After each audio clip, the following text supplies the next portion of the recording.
In this video, I'm going to show you how to generate QR codes from links that were provided to you in a Google form. So in this example, the link is going to be the first question, and then whatever text you want to appear underneath the QR code is going to be the second question. So the first thing that you have to do is go to your responses in the Google form, and you can see that I have some responses here. And you are going to need to create a spreadsheet from that. So you're going to click right here where it says Create Spreadsheet. It's going to ask you for a name. You can give it a new name if you want, or just leave it as is. And you're going to click Create.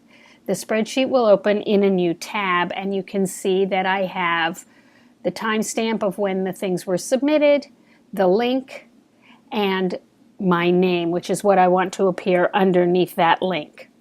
So to generate the QR codes, you're going to need the QR code generator add-on. And over here you have the add-ons menu item, and if you go down, I have the QR code generator already, but if you don't, you can click Get Add-ons and search for QR code generator.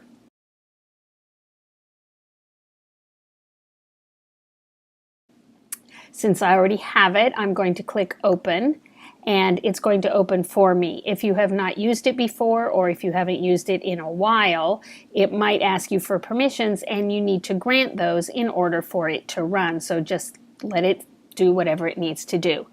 Now, to create the QR codes, I'm going to select two columns by clicking in the box here with the letter. I'm going to select B, that contains the link, and I'm going to drag over and also select C, that contains the text I want to appear underneath my link. Then I'm going to go over here to the side and set things the way I want. Now, I don't want these to come as images because that's going to be confusing for me when I need to print them. I want them to come as a document. You can select the size of the QR code that you want. I'm going to pick large, why not? If you want to draw a border so that it's easier to cut them out, you can go ahead and do that. That's totally optional.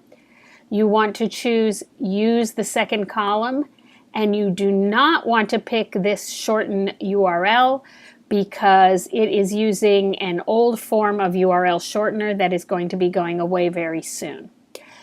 Then I'm going to click Generate, and it's going to check my data to make sure that I have links there, and you can see it runs very quickly, and I'm going to go ahead and open the resulting document. Now it has a horrible name up here of QR codes 3005, which I can change to be QR codes example open house project, or whatever you want.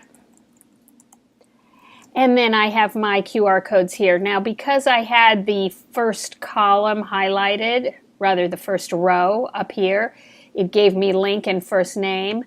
You could just click on the top left and then hold your shift key down, click on the bottom right, and then generate. That way you would only get the ones in your class. But here they are, and if you scan these, you will see that the first two will go to Google and the second two will go to the district website.